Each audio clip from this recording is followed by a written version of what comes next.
You should be most welcome to the Gmodism channel, and we're here in From the Depth for an advanced CRAM tutorial. And the first actual proper advanced CRAM tutorial that I know of. Gmodism. This tutorial is accessible, however, so if you don't know anything about CRAMs, I intend after this little tutorial that you will be a CRAM professional. Today we are, for example, going to learn about 3D-Tetris and why you should have several barrels on your CRAM cannons. Yes, several barrels. Some other people have recommended to have a single barrel. I've done it a lot before, but there is a lot of different reasons why you actually want to have several firing pieces, and it's more than redundancy. And 3D-Tetris matters, so if you go from this tutorial and never make 3D Tetris, I've miserably failed. But I'm trying to prove to you this time, if you don't already do it, why you should start doing 3D Tetris.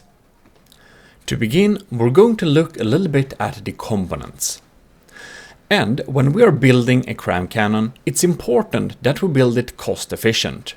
So while an inefficient 2D CRAM like Tetris turret might be actually pretty strong, it is not cost efficient, and we can make basically the same turret for a significantly lower cost, and maybe we even could have two turrets instead. So anyways, if we look here, like these values might change slightly in the future, but these should be roughly what it is. So the packer and the payload compactor both cost 25. They're kind of cheap, right? The pellets cost 180 and the hardener 150. So the pellet is the only component on this board that's actually properly like expensive. The other ones are like gauge increases are like 12. We only need so we can get up to 2000 gauge. In the fusing box we need 1 or 2 per craft. One we need, 2 for redundancy. And then we also got the firing piece 20. It's pretty cheap.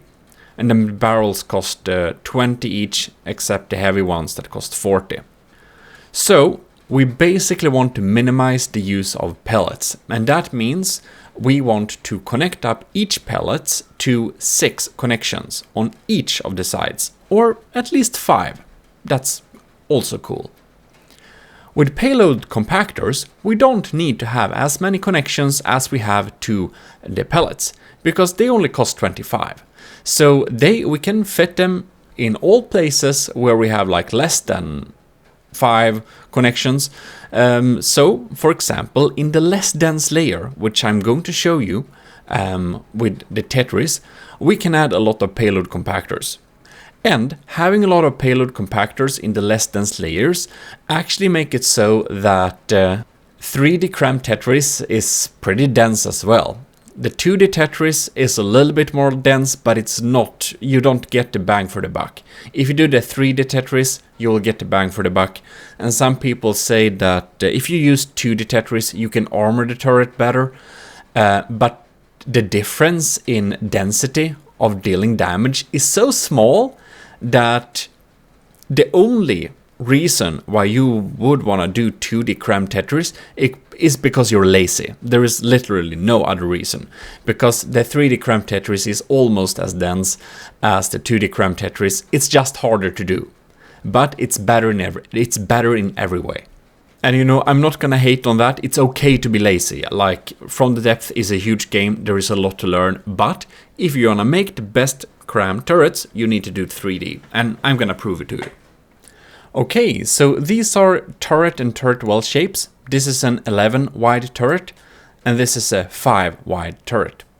And it can be good to keep in mind these shapes, because if we're gonna fit our, if we're gonna fit the system into a turret, we need to know these shapes a little bit. Right, so that's the shapes we're gonna play around with. And here I have a beautiful little dense layer CRAM Tetris, normal 2D Tetris. Also referred to as a diamond, because this is the diamond-shaped Tetris going on here. And this is what we will be using for the dense layers. There is no other way to basically do it. So, here I have the kind of same shape, but the offset is different. So it's the same pattern. It is actually the same pattern. It's just that on this layer, we have a pellet in the middle, and on this layer, we have a connector in the middle. And realistically, you will either have a connector in the middle, or you will have a pellet in the middle. And it will change a little bit on how many barrels you easily can have, and if you can make them equally strong. Each packer connection to a pellet is what's basically packing. So the more connections you have, the faster it will pack. However, it's a little bit different when it comes to payload compactors. These, as you probably know, increase the size of the shell, basically. So if CRAM cannon is a bucket and the packers fill the bucket with pellets, the compactor will make the bucket more dense. It can basically fit more pellets in the bucket, so the shell will be stronger, right? And this capacity that we get by adding payload compactors, these ones, they get shared between the different barrels onto the system. So that's something to keep in mind, that they share the pool of, well, the capacity. But the pellets still have like max efficiency, even though we have several barrels and stuff like that. So basically, that's why it's more important, not only by the cost, but also because of how it works, to connect up the pellets to as many connections as possible than the payload compactors. Because the payload compactors, it also matters how many connections we have to it, of course, but they're much cheaper and the pool will get shared between the guns. So you may wonder why some of the packers are pink here. And that is because they are not connected up to one of these, a connector. So the connectors connect up all the other ones, but not these pink ones. So if we want to have these here, we actually need to connect them up via the non-dense layer. Or this layer is realistically going to be pretty dense as well, but slightly less dense than the other layer. The dense layer focuses on denseness in terms of pellets, and the non-dense layer focuses on adding payload compactors and also adding extra connections for the pellets, because that counts very much. But before we get into actually making that big 3D Tetris in the two different ways, we're going to look a little bit at 5x5 designs, just so that I can show you the difference in cost and efficiency of dense 3D Tetris and regular 2D Tetris, as well as the benefits of having several barrels, because we haven't really touched on that yet. So when constructing a new 5x5 turret, we can see we take this little shape here, boop, we bring it over to the thing we want to build. So we basically take this little shape here and we try to fit a pattern onto our turret block here, and then we need to modify it so it actually fits like that. And we can do some different shapes that fit in the same area with the same pattern. This is slightly different from this one, but these are two viable alternatives. And if we got two different designs that both seem kind of equally good, you can just go into them, because these take the same space, right? So we just go in here and we check the stats, and here we have material per firepower 362. Okay. So here we go with this thing, material per firepower stats, 433. So the lower value is the better, which means that this system is better than this system in terms of efficiency. Note that this efficiency per volume might actually change when we add different layers, so don't be too sure. Play around with different designs and find what basically works best. But anyways, now we're going to design a little non-dense layer here. So we are going to continue using some colors here to just easily understand the system, right? So we decided to go with this pattern, and it's kind of simple. What we basically want to do is we want to have a CRAM connection that goes up and down, just like that. If we have something that goes up and down like that, we can connect to the pellet above and below, which is the reason why we want to have a little middle layer, just to get more connection points for the pellets. So because we're building a multi-barrel design here, we want to make sure that the connection points are kept separate. So we are keeping that in mind. We can't use the symmetry plane for this. Right, so here we can see we have a connection on one side, and we have a, like the front side here is not a connection because it's a connection to a pellet or a compactor. Right, so that means we need to connect up with some 6-way connectors, and it goes there, and there, and there, and there. Right, so now we have some empty space here we can't use for anything, but we actually can use it for something. So this is the perfect area to put a gauge increaser, and you can see this only has connections to the sides and below, and there is always this like new pipe and stuff. So make it so that it only connects with one of these, because if it only connects to one of these 4 connectors, we can make sure we have 4 equally sized barrels. Kinda handy. So we have it like that, connected up. There is nothing to connect on this place either, so it's a very good place to have a gauge increaser. Right, so here we have a middle pellet, and you can see it will be very difficult to connect this up with a compactor without destroying anything. So what we actually will do is we can leave it with 4 connections. It will be a little bit less efficient, but it will have, 4 connections, or we can replace it with a payload compactor. But we're going to decide that later. So since this is a very small design, you can see there is only 1 connection to a pellet here. So it would make no sense to have a pellet here, because that would be really bad for efficiency. But we can have payload compactors. While there would be better if they actually were connections to like at least 2 connections to the payload compactor, we still need to put them somewhere, and it's better to place them here even with 1 connection than to steal the super optimal 6-way connections for the pellet, because remember, this is 25, this is like 180, so yeah, that's the difference here. And the middle one, we can decide if we want to have something here, and we will have some block of empty space in the CRAM design, and that's okay. A lot of people actually like to fill this space with a wooden or stone block or something cheap, but still gives, some health and structural integrity. So how we actually build this 3D Tetris? Well, we can capture this less dense layer and put it on the bottom. A lot of people like to make custom bottom layers. You can make that too. And then we can take, well, we take this one, make it 1 block higher, and then we'll just capture the prefab. And then we can just stack it up like this, how high we now want it, something like that. And if we would like to make the standard 2D Tetris to compare with, we can basically take the dense layer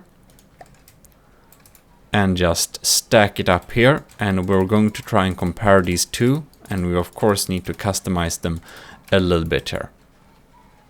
Now when I just slapped on a firing piece on these things and connected all, so we only have 1 barrel, there is one thing I wanted to tell you here. So here we can see this has a 250, packed shells, and this has a 220 packed shells. And the thing is that the payload packers actually get more efficient the higher the gauge we have. So if we add up the gauge here, we can see the packers increase, but adding payload compactors to this thing would of course increase like the pellets, but they are more efficient, like they do more, they give you more capacity when the gauge is higher than they give you per block when the gauge is lower. And this is the reason why we basically always want to do full gauge crams. Like you should have a specific reason to not do a 200mm cram, and one of them can be you really need to have a higher firing rate, so you could do 1000mm cram for some kind of flak anti-air system. And the 200mm cram shells, they're actually easily detectable. You can see this has a 792 meters detection range. This one is 396. The issue is, however, that when we have these, we can also add on suppression, and this will make the shell go slower. So even though the detection range is lower, it actually only changes if we have one of them, but yeah. So if we add one of these, detection range gets lower, and that's good and all. But they also are slower, so they have more time to like shoot it down. So of course it helps, but just keep that in mind. So if we want to do a stealth shell, we could have 1000mm cram with one suppressor barrel, and that could work too. If we add the same thing to this, you can see the detection range really goes down, but so does the speed. So yeah, and that means the range. So you'll have to think a little bit about that. But generally, you want to do 2000mm crams. Maybe only if you really can't get through with your 2000mm heavy cram barrage, you can try and have a 1000mm stealth cram barrage, and they might get through the lambs. But generally, 2000mm systems are just so much more useful and worth it in any way, because they pack so much more punch for a cheaper cost. So if you can, do 2000. So to make these 2D and 3D cannons comparable, we of course needed to remove some layer to insert the gauge increasers, because this has it integrated and this has its, well, you need to put it where you put it. And we also need to boost up the payload compactors a little bit, so we can reach a better reload time, right? So we just replace some of the pellets with these, because that's how we do it in like this type of 2D Tetris. And one advantage, admittedly, is that we can go into this menu and we can reconfigure the loadout. Yeah, we can just change these values and just apply it. And when we do 3D CRAM Tetris, we actually have to stop using the reconfigure layout, because it will destroy the efficiency of the cannon.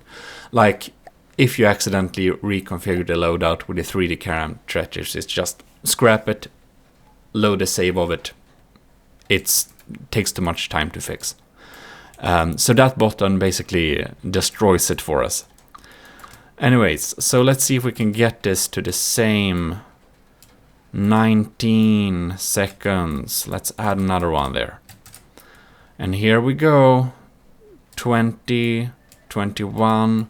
Okay, I think we can replace one more pellet. 22 seconds, 21 seconds. Oh, well, that's close enough. All right, apples to apples. What do we have here? So this is the same size system. This cost 10,000, almost 11,000. This costs basically 8,000, 8,000, 11,000. So yeah, there is a difference. This cannon here costs basically like 3,000 more, from 8 to 9, 10, 11, right? So what do we have? This has 160 high explosive pellets. This has 140 high explosive pellets. And this thing has, there is a little difference in the packed amount, because this one has a slow reload time, and that means more packing. But it's basically the same. The difference is 160 pellets versus 140 pellets. So yeah. And if we compare material per firepower, this 2D cram has 424, and this one has 355 material per firepower. So you can see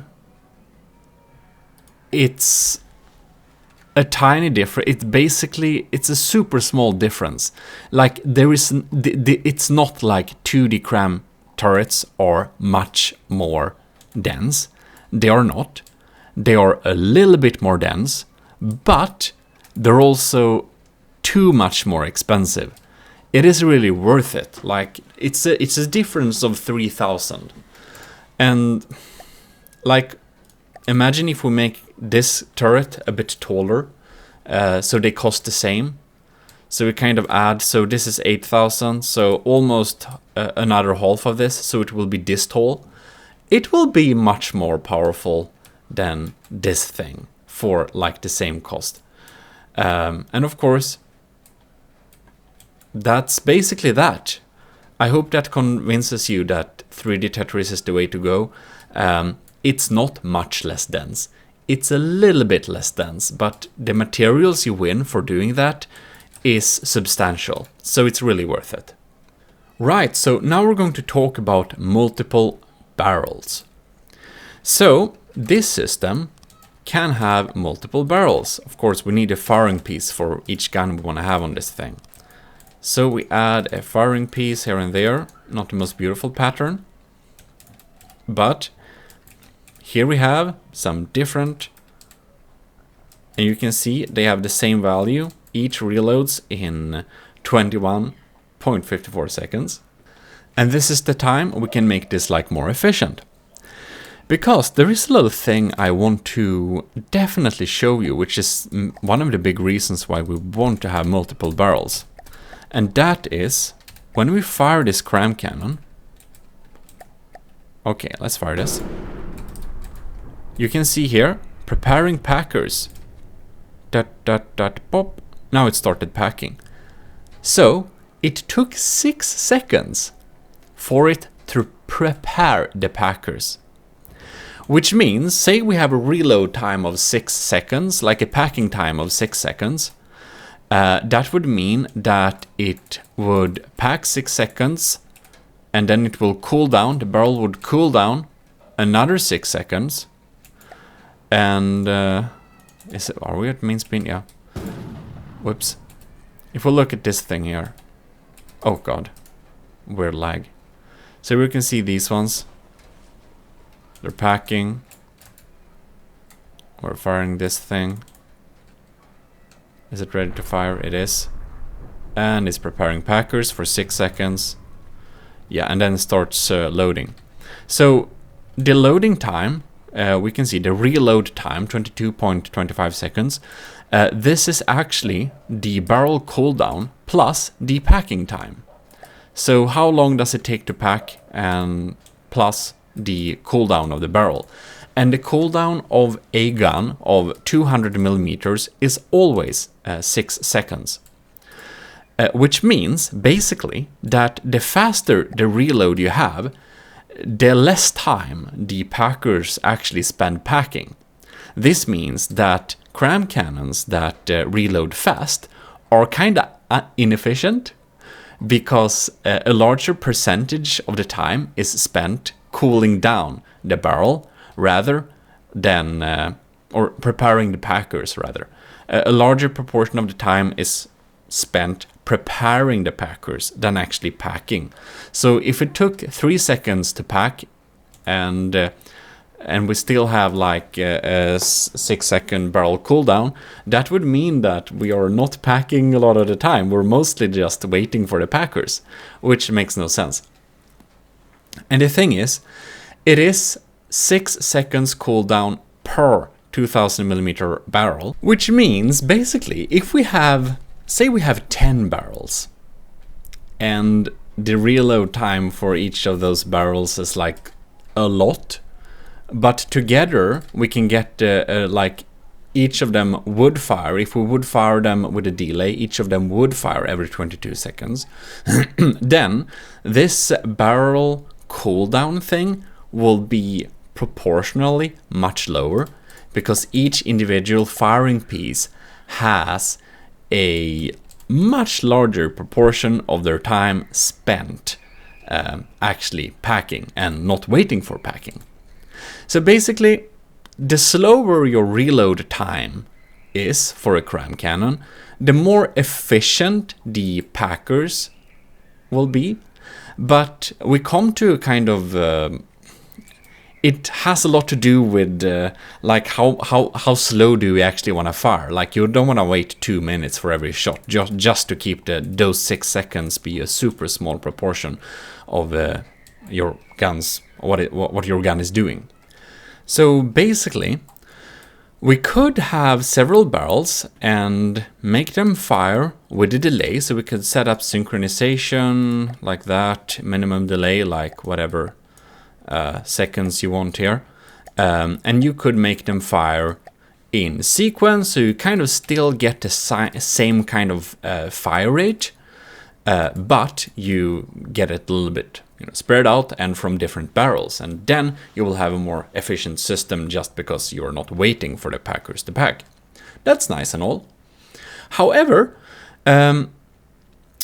this is not actually the biggest and most important addition of having extra cram firing pieces, and like one of them is of course redundancy, and redundancy is super important. So if we have several firing pieces, probably not all of them will be sniped out at once, so that's handy. But the big thing actually comes in that each firing piece gives you a couple of free compactors. So if we go in here and we reconfigure this one and set it to be only high explosive, it has a reload time of 11 now, so it's pretty quick. But you can see it has 1000 packed. All right, that's strange. It has a base of 1000 packed, available packed. So if we add 1 block, how much more does it increase? Well, 50. All right. It's 1050. So for each firing piece, you get basically, what is it, like 20? I think it's 20 blocks worth of like payload compactor connections for each firing piece, just for free, because the firing piece is like 20, so it's really cheap. So having multiple firing pieces is a really cheap way to get more payload compactors, so that's pretty handy. Now, of course, the built-in gauge increasers are not enough to bring this thing to 2000mm when we have these many barrels. So we need to add a couple of these in order to get up to the value, just so that we can proceed with our testings. And in all honesty, like for this particular turret, for this particular length and size, I would probably go with a 2-barrel setup, because there is a lot of gauge increases we need extra. Like the built-in adds gauge, of course, but But just to show you the how it works, we're gonna do 4 barrels. But of course, as you can see, it would be difficult to fit in this turret, even though it's good. But this is freestanding here. And we can see it has 1300 packed. Well, that's great. So 1000 of those is completely free. It's basically from the firing piece. So this one shot has 1000 packed. And this one has a reload time of 43 seconds. 43 seconds divided by 4-ish 11. This has 11. And a payload of 1000, right? So this would be 4000, and this would be 4 plus 6, 5200, is it? So basically a bit more. So there you can see there is like the payload bonus we get for just having it spread out. There is a great benefit with shooting shells in barrage, like even though it's every 40 seconds, if they all come in the same time, if they hit and stack upon each other, they will do more damage to the same spot. They will, because they stack up, the first shell might detonate something important, the second shell might take out the interior, and they'll do stuff like that, Since the kind of damage stack on top of each other, like overlapping high explosive frags and just sheer destruction. You can even have different shells in the same turret, so you can even sync them up, so the first shell is an hollow point and the other one is a frag and the third one is a EMP, you know. That stuff you can do. So we have a lot more things to select from and play around with too. So it's more fun to build several barrel turrets because there is so many options. But it's also more efficient because you can see. And of course, this setup, we could do it with a traditional like 2D CRAM Tetris as well. It works as well. So it's not that this several barrel method is only reserved for 3D CRAM Tetris. If you thought that, it's not the case. But it really adds like benefit, total pack here. So since 43 seconds is kind of low since we have 4 barrels, we can actually exchange these ones, these in the middle. If we just minimize this, we can see we can replace the pellets. They only got 4 connections, and this is actually the thing that is dragging our efficiency down a little bit, that we had pellets in the middle there. So we didn't have the perfect efficiency. And if we look at this thing now, stats, volume per, no, like material per power, 331, 500 and 331, and this is, I guess, 400 something. Material per firepower, no, 170. Okay, you need to take all these 4 values and divide them by 4, and then you get the value, because they are kind of like, they are sharing stuff, but technically in the stats, each block has to be the property of one firing piece, even though they share them. So that's why the stats get different. But we should have a pretty good material per firepower, even though I didn't do the math and plus them and divided them. So you can see now we added that. So each of these has a reload time of like 60 seconds. And if you really want to have them shooting at different like times, you can have a delay of up to 30 seconds. So you could space them out. Like 60 seconds divided by 4, what's that? Like 15. This is still like a pretty fast firing cram system, I would say. Like it doesn't need to be this fast even. You know, we can slow it down even more. Or we can speed it up and make it shoot in a barrage. We can do all sorts of things. But I think I've shown you that each of these firing pieces, it comes with free 1000 packed. Free. Just free. It's just free compactors. Free payload compactor, 1000 worth. Basically 20 blocks by the games, you know, right now. It might change, to be honest. The game changes all the time. But that's really handy. So that's why you want to have several barrels on your build. Redundancy, free payload compactors, basically, built into the firing piece. And of course, piercing barrage when all of the shells hit at the same time. And also the dodging of this little 6-second barrel cooldown thing. Yeah, so I hope you learned something new with that, and this should probably convince you to do several barrels. And of course, you don't need to have like 4 barrels. 3 or 2 barrels is like usually enough. It's much better than 1 barrel. Like 2 barrels is like much better than 1 barrel. Yeah, that's basically that. And now this is just a little like tiny quick tip, and we're not going to go through this like detailedly, but I just want to give a personal tips about the fusing box. So in the fusing box we have a lot of uses. I like penetration depth. Penetration depth is bad because we can have time from first impact. We can drag it down to something like 0.03, and a full speed shell would do kind of like, I don't know, 5 meters of... what is the math about that anyways? Alright, so 300 times 0.03 is 9. I should have been able to calculate that in my head, because the velocity is 300 meters per second. So this would mean we would get a 9 meter penetration, but the shell slows down with each block it hits, which means that the real penetration would probably be something like 5, dependent on the armor you're hitting. So by using time from first impact instead of penetration depth, the shell will explode even though it didn't penetrate all those blocks.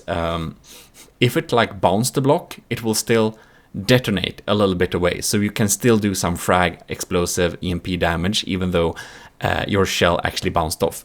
So that's the reason why I started to use time from first impact in all cases instead of the penetration depth. Anyways, let's move back to this thing here, and this is a little larger 11 thing here. So since we already built this little small thing, I want to show you when we're building a larger system, like a 11 turret. And we're actually going to think about, do we really want an 11 turret? Because we can have it in a 9 turret. You can see it fits here. We even have some free blocks there. But then we can't armor it. If we have an 11 turret, we can actually armor this thing. So if I just spawn this layer on top of here, you can see which areas we can basically add or remove stuff to.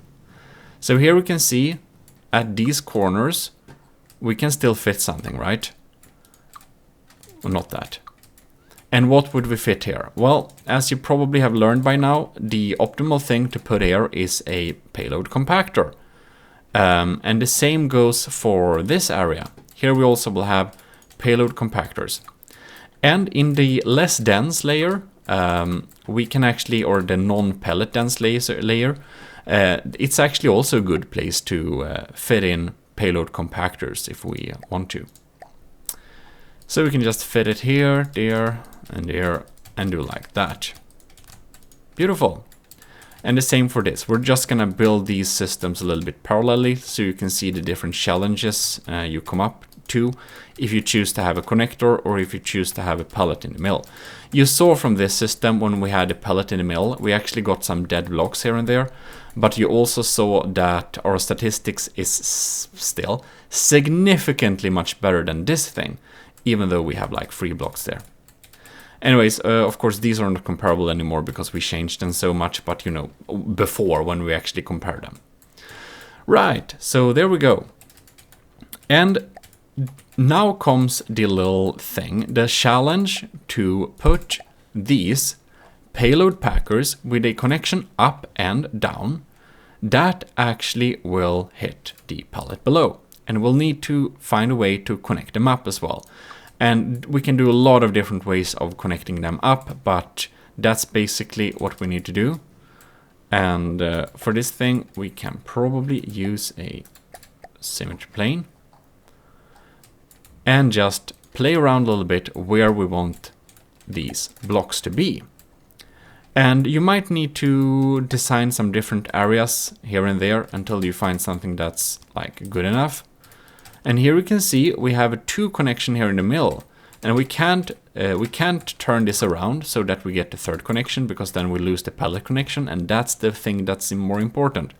What we can do, however, this is actually an area where we can put payload compactors in the middle. We can turn these, so in the middle between these we can have a payload compactor and we can have 2 connections to it. So that can be really handy. And this is kind of the thing we will play around with. And remember, these need to be connected up, which means that this one, the suction cup area, we need one of these there or there in order to connect these up. Anyways, that's what we're going to tinker around with.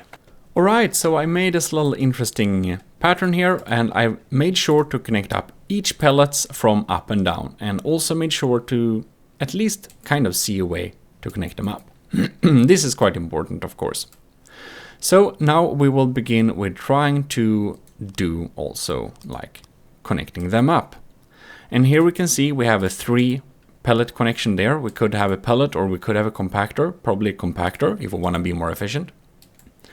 And as we build these larger designs, it might be difficult to pair up different barrels to be equally strong. And now I'm not the best 3D CRAM Tetris builder. I will never be. There are some amazing 3D CRAM Tetris builders there. And this is something that the pros battle with. Like some people don't even have the barrels have the exact same firing time Some people actually have them slightly off. And this disturbs my OCD thinking a little bit, so that's hard for me, but you don't have to like match them up like that, that's for sure. But in any case, what we do need to make sure to do is to actually take all the connection points and drag them up to the second layer, because otherwise the pellet layer will not be like connected. So that's probably the first we should do after placing down the payload packers. That can also help us seeing where we can connect them up. But in any case, this is what we've done. So now we need to like connect these up, and where we can insert some payload compactors, as many as possible. And it can be a good idea to not connect all of these with like snaking around, because then you can only have one barrel. So it's good that they are separate. Also adds redundancy a bit. So here we have a little potential issue. You see this payload compactor connects up to both of these. And that means that the system won't really know which of these it will connect to. So if you have several barrels, one connected to this, one connected to this, it will be a little bit random which the payload compactor will be connected to. So to solve this issue, we'll need to look at the connections, and we'll kind of need to turn it around so that it doesn't connect to both of them. So now it's only connected to this one, you see. So when it comes to payload packers, if you intend to have these different connection points connected up to different barrels, it can be a good idea to make sure that they do not connect to, both of these. Just to keep in mind, that's like a potential problem we can run into. Now, I imagine that we will have a 3-barrel system on this thing. So I see my 3 barrels here. So it won't be a problem for me in this particular case, but it's important that you know this. So kind of check your connections, make sure they are not connected up to 2 different systems that should not share the same firing piece. And of course, by now, you are probably convinced that you want to have several barrels. Yes, you should. Otherwise, wind back the video a bit. You must do 3D Tetris and multiple barrels! Jimmyism. It's just a video game. This is not just a video game, this is from the depth. And here we can all be imaginary engineers that spend too much time optimizing. Yes! So yeah, it's important that we know how many barrels we want to have, and I want to have 3. So for this layer, I will try and connect up as many of gauge increasers where we cannot put anything else. We could have a payload packer inside of here, but this time I'm going to try and do a gauge increaser. So now we have 2 gauge increaser for the middle system, and we have 2 gauge increasers for both of the side systems, right? And as we can see here, it's gonna be a lot easier to add even more payload. It's gonna be much easier to have even more gauge increasers to the side system. So we can add one here as well. And that is indeed, something we need to think a little bit about. Do you want to have, because then we need to boost the middle one's gauge a little bit later. And we can even add some here, right? Or, oh look, this thing is actually, it is connected, never mind. But let's see here, we could probably connect it up in a different way. Since this is like, we could have a payload compactor there, but let's see here, we could actually do like this. We can connect it up like that, and then remove that block, and then have a gauge increaser here. Yeah, so that's stuff we can do, and just tinker around until you are happy. And like these CRAM connectors, they cost 5 materials per block, so they are super cheap. The downside with using a lot of them is that the more you use, the less dense your system will be. So that's an important thing to keep in mind. But on the other hand, it might be less dense, but you need to make it work as well. And they're not expensive though. And there we go. So here we have a successful 3D CRAM Tetris that can be stackable. Now these are slightly different. This one has 32 pellets. This one has 28, and this one has 32, and they have a little bit different gauge and stuff like that, and a little bit different reload time. So this is something we'll need to fix, and that can be fixed with replacing blocks within it, and it can also be fixed by just manually making some extra connections when we have decided the size of the turret. So something that a lot of people like to do is to have a bottom layer, which is actually not the connection layer. So you can just have this connection layer as a bottom layer, but yeah, that works pretty well actually. But some people like to make a connection layer with more connections, some extra custom put in payload packers. So it depends how pro you want to be basically. But yeah. Now we of course are going to do the same with this little system. So just to show you a little bit quickly, so you really get a hang of it, we're just gonna go with green here, and the color really helps. I thought it was silly for so long, but I don't anymore because it saves time and confusion. Right, so here we have it here, and you remember these are actually not connected up. So we'll need to have a connection on each of these to somewhere else. Otherwise, this won't work. And we can already see that this connection, if we don't want to block any of the, if we do not want to block any pellet, it will be kind of on the side here, and that will hurt our density a little bit. So just so you know, that's the price we have to pay to actually keep this little extra layer out of here. And possibly we could actually just skip having that, because it is, what is it? 2 connections, one in front. Okay. It's actually 3 connections, but one of them is to a payload compactor. So we'll have to think a little bit, is this worth it? And a lot of the times the answer will be no, but sometimes the answer will be yes. And I think in this particular design, it might actually be worth it. So here you can see the connection point is only to this area. And that's why, no, let's see here, let's remove that. That's because I want to place them like this, so that each side gets connected to one. So I think this will be a 4-barrel turret as it looks like now.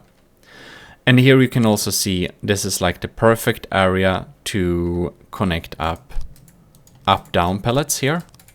You can connect them up on the outside ring there. Like that.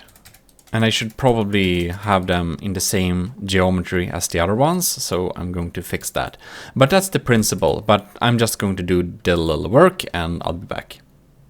So here we can see, because of packer sharing, or rather this one, this is an island, this is an island, this is an island, and this is an island, which means we can now have a little bit fun and rearrange these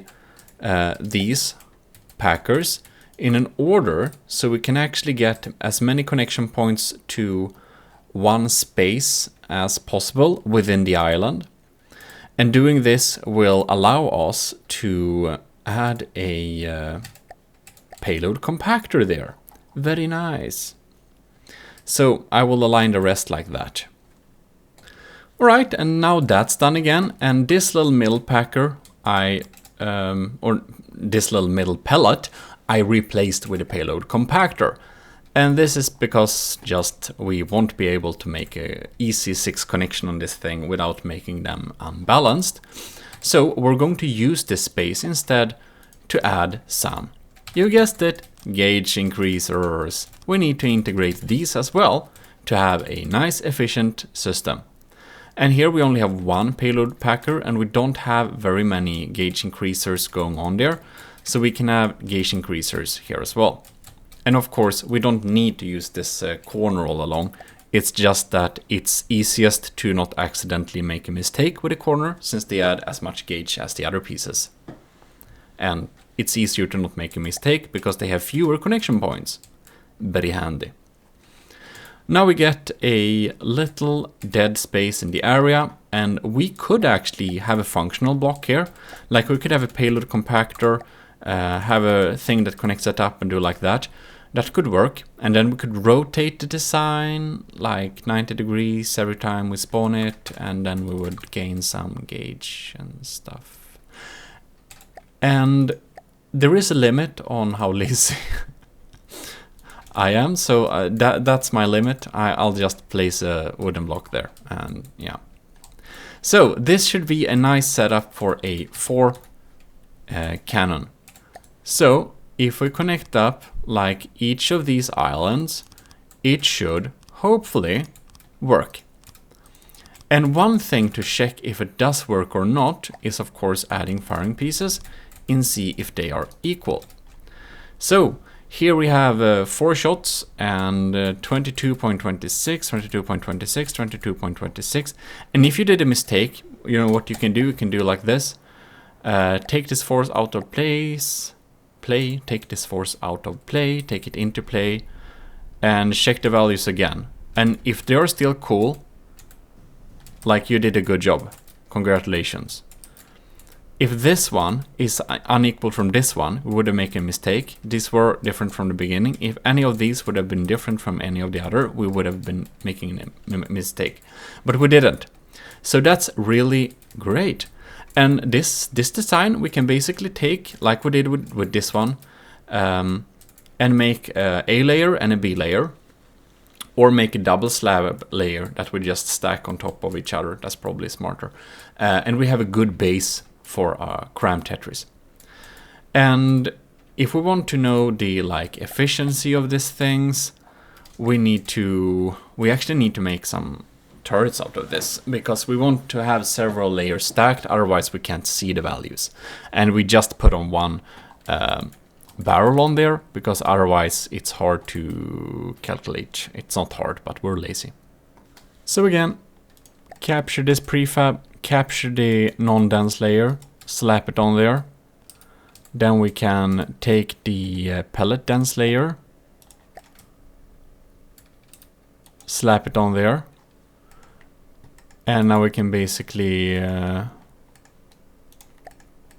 copy this.